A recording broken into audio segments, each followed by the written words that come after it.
ஆகாவிசு மையநேய அன்பர்கள் அனைவருக்கும் வணக்கம். இன்றைய பதிவு மருத்துவர், எழுத்தாளர் சரத் மற்றும் மோடியை பற்றி மருத்துவர் சரத் கூறியதை இந்த பகுதியில் பார்க்கலாம்.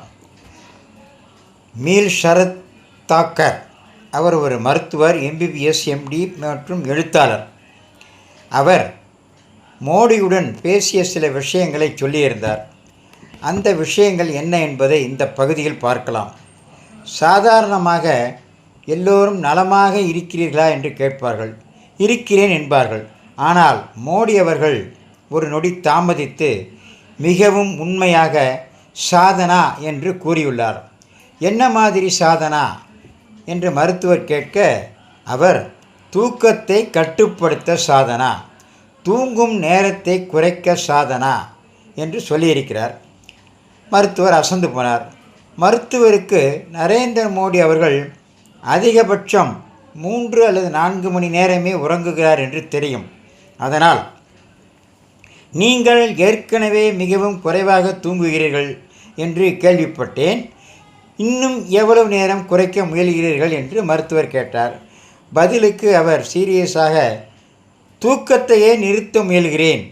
இதை பலர் நம்ப மறுக்கலாம், ஆனால் நான் இது முடியும் என்று நம்புகிறேன்.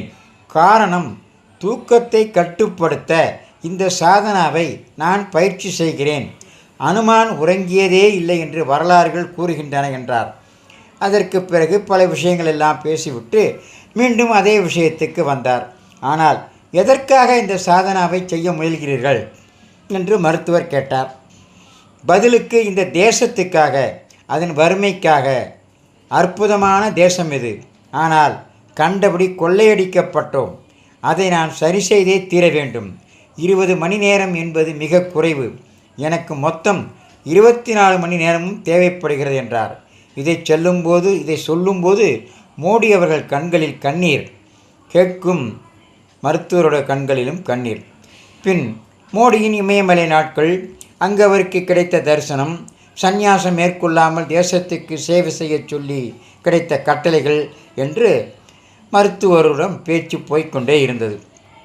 அப்பொழுது மருத்துவர் சரத், உங்களை கொல்ல நிறைய பேர் திட்டமிட்டுள்ளார்கள். எல்லோருடைய பட்டியலிலும் நீங்கள் தான் முதலாளாக இருக்கிறீர்கள். உங்களுக்கு பயமாக இல்லையா என்றார். அதற்கு மோடி அவர்கள், என் வாழ்க்கையின் காரணம் இந்த தேசத்துக்கு சேவை செய்வது என்று சொல்லி மீண்டும் பல விஷயங்களை மருத்துவருடன் பகிர்ந்திருக்கிறார். அந்த மீதமுள்ளதை நாளை பகுதி 2 பார்க்கலாம்.